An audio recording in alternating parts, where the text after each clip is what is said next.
Salam sepak bola, teman-teman netizen atau warganet yang saya hormati semuanya. Welcome back ke konten terbaru dari channel YouTube Triple B. Dan di konten kedua hari ini, saya ingin memberikan analisa atau review dari pertandingan Super League antara Persib Bandung versus Persita Tangerang, yang berakhir untuk kemenangan Persib Bandung dengan skor tipis 1-0.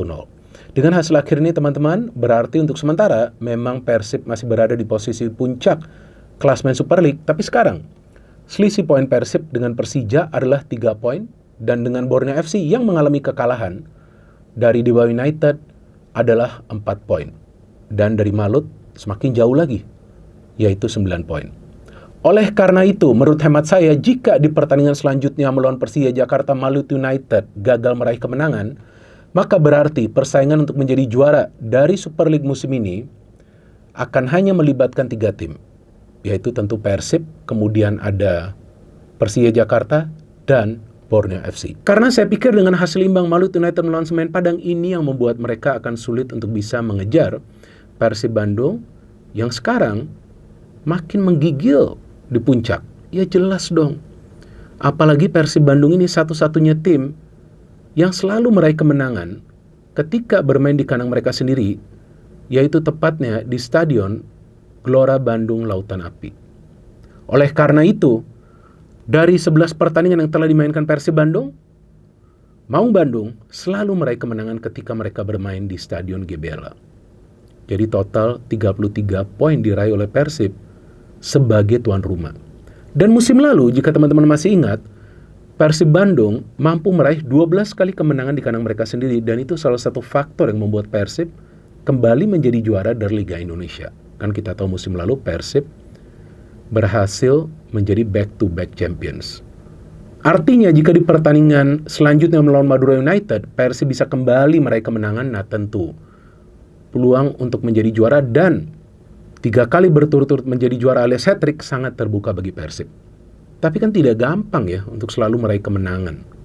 Contoh seperti di pertandingan semalam. Kalau menurut hemat saya, sangat sulit itu bagi para pemain Persib untuk bisa bahkan mencetak 1 gol. Oleh karena itu, di konten preview yang saya buat untuk pertandingan ini juga saya jelaskan bahwa pertandingan akan berjalan ketat, dan kalaupun Persib menang, maka kemungkinan dengan skor tipis, tapi tidak tertutup kemungkinan pertandingan akan berakhir imbang. Karena saya tahu Persita punya defense yang sangat kuat. Dan mereka tunjukkan defense mereka yang kuat yang menyulitkan para pemain Persib untuk menciptakan peluang yang berbahaya. Jadi saya pikir masalah dari Persib semalam itu bukan soal finishing. Beda halnya jika para pemain Persib bisa menciptakan banyak peluang yang berbahaya, memaksa kiper dari Persita melakukan saves. Nah, itu berarti mereka sulit finishing, tapi chances saja mereka sulit ciptakan yang berbahaya. Karena kan kita tahu kreator serangan mereka Tom Hey absen. Dan pemain lain yang dimainkan itu tidak punya visi sebaik Tom Hey, walaupun dari segi pergerakan bagus seperti Adam Alis ataupun Eleanor Rinders. Bahkan 2 pemain tersebut mendapatkan peluang untuk mencetak gol. Dan sebetulnya berapa banyak peluang dari Persib yang berbahaya? Kalau dari hitungan saya hanya 5 berikut gol. Artinya sedikit sekali dengan dominasi permainan yang mereka tunjukkan, yang ball possession melebihi 60% kalau menurut hemat saya. Tapi sebaliknya Persita bisa menciptakan 3 peluang yang berbahaya. Ya kan, 3 peluang yang berbahaya itu juga menurut saya menunjukkan bahwa Persita adalah tim yang bermain taktis.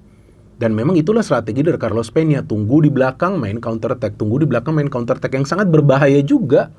Dan hampir saja mereka mendapatkan hasil imbang kan. Walaupun kita tahulah ada kontroversi di pertandingan semalam karena wasit tidak mensahkan gol. Yang saya juga kaget pada saat siaran kenapa ini tidak disahkan. Tapi ternyata saya mendapatkan informasi setelah pertandingan bahwa wasit sebetulnya belum mengisyaratkan sepak pojok untuk diambil karena pada saat bersamaan atau beberapa detik sebelumnya ada pergantian pemain yang dilakukan. Nah, oleh karena itu, jika teman-teman perhatikan, saya melihat dari replay di sosial media bahwa wasit itu sebetulnya meniupkan peluitnya agar itu jangan diambil dulu gitu. Karena bolanya itu sudah ada di udara pada saat itu, kalau saya tidak salah ya. Jadi saya juga tidak ingin salah dalam hal ini. Tapi ya saya juga sulit untuk bisa menilai ini apakah wasit meniupkan peluitnya atau tidak untuk mengisyaratkan sepak pojok diambil. Karena kan saya sebagai komentator itu. Tapi menurut informasi yang saya dapat oleh mereka yang berada di pinggir lapangan, bukan di tribun ya, itu mereka melihat bahwa wasit belum memberikan isyarat ya. Kita tunggulah nanti seperti apa jika ada penjelasan dari komite wasit. Tapi wasit yang menjalankan tugasnya semalam itu sangat tegas. Memang tidak banyak kartu yang dia keluarkan. Kecuali adalah kemudian saat sebelum pertandingan berakhir setelah menit ke-80 ada untuk pemain Persib kartu kuning dan kartu merah bagi Igor. Menurut saya itu pantas. Karena Igor itu sudah keluar jauh dari garisnya, dari garis gawangnya.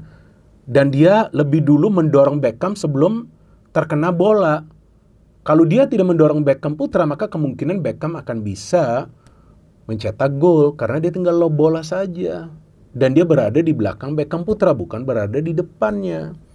Pada saat siaran juga saya sudah mengatakan nih seharusnya ini kartu merah karena ya memang dia bukan last man standing, dia bukan pemain terakhir, ada pemain Persita lainnya di depan Beckham. Tapi dengan dia mendorong Beckham itu ya Beckhamnya nggak bisa kontrol bola, nggak bisa mengeksekusi itu peluang. Artinya itu yang namanya DOGSO, denial of goal scoring opportunity gitu.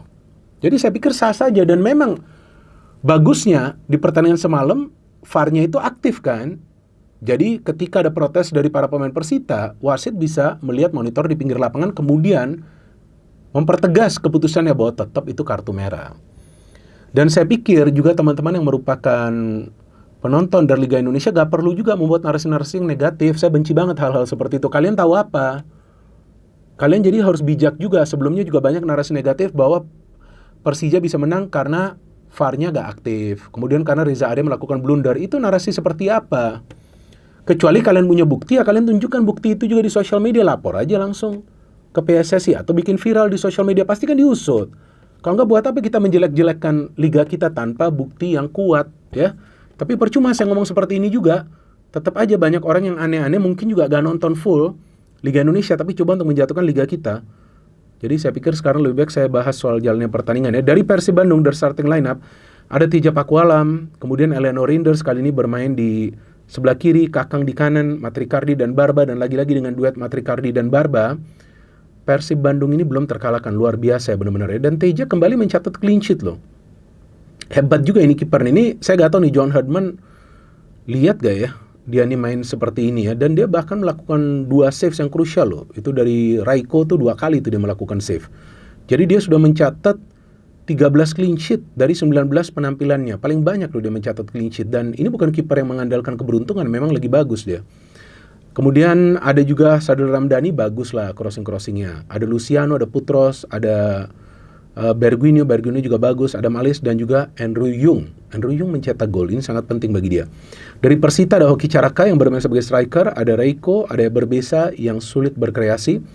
Ada Nur Hardianto, ada Pablo Ganet, ada Ramon Bueno. Kemudian ada Toha, ada Kozubaev, Gusenov, ini kuat banget ya di belakang nih. Persita ada Mario Jardel, mainnya bagus sekali. Sangat disayangkan dia tidak bisa menyelesaikan pertandingan karena tampaknya ada otot yang tertarik ya. Ada Igor Rodriguez yang mendapatkan kartu merah, tapi juga ada melakukan 4 save yang krusial ya. Kalau gol itu udah gak bisa dia save lah. Oke, dari jalannya pertandingan Persib bermain all out karena mereka perlu 3 poin ini.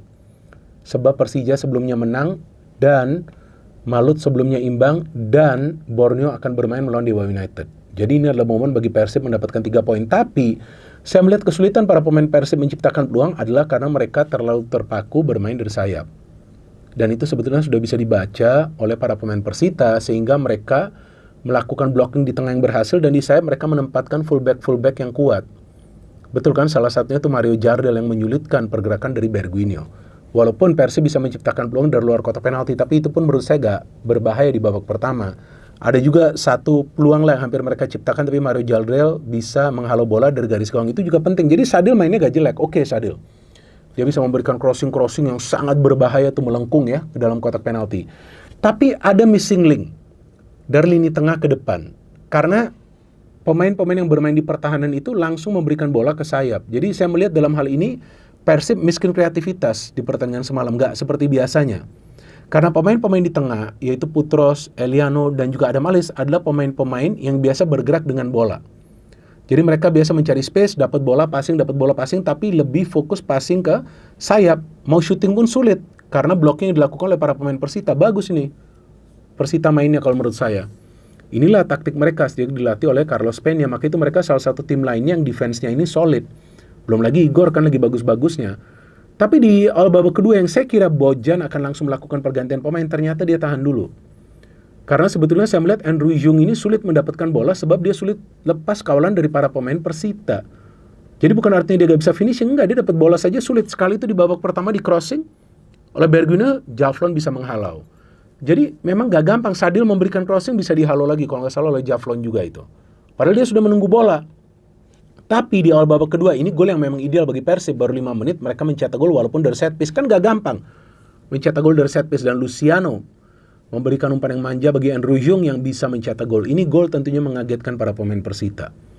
Karena sebetulnya dari duel-duel di udara, sejauh yang pertandingan berjalan di babak pertama itu mereka selalu menang. Tapi gol dari Andrew Jung ini bisa mengubah style of play dari Persib. Karena setelah gol seperti biasa Persib bermain lebih defensif. Persib bermain seperti Persita di babak pertama. Dan Persita ketika harus keluar menyerang juga gak bisa menciptakan banyak peluang yang berbahaya. Karena mereka terbiasa dengan main defend and counter. Oleh karena itu Persita gak bisa menciptakan banyak peluang. Hanya 2 peluang yang berbahaya sebetulnya yang mereka ciptakan sepanjang jalannya pertandingan semalam. Walaupun dari segi fighting spirit mereka luar biasa. Karena juga Eber Beza dikunci juga itu oleh Frans Putros. Jadi blocking juga dari para pemain Persib di pertandingan semalam tuh berjalan sangat baik. Dan saya menunggu apakah Kastel akan dimainkan. Betul Kastel dimainkan, tapi saya pikir pemain ini masih membutuhkan waktu ya untuk bisa beradaptasi. Robbie Darwish dimainkan, saya pikir ini keputusan yang bijak dari Bojan Hodak. Dan Dion Marks, wah luar biasa loh Dion Marks mainnya. Walaupun hanya beberapa menit ya. Dia satu crossing dia kasih bagus. Dia ternyata bermain di back kanan. Nah ini bagus loh, ini Dion Marks ini bisa menjadi opsi lainnya loh untuk dimainkan. Karena dia kan pemain lokal ya, pemain timnas Indonesia.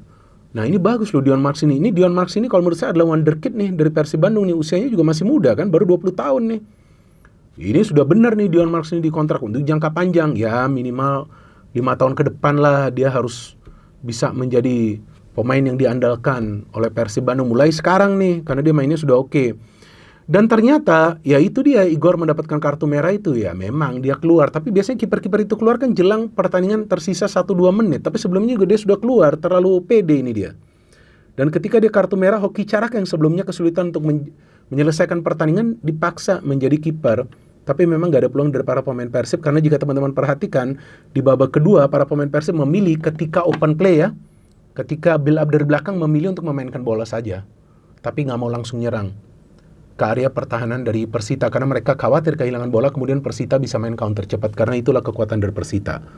Dan kita melihat masuknya Beckham Putra juga sedikit banyak mengganggu konsentrasi para pemain Persita di belakang karena kelihayan dia untuk melakukan dribbling.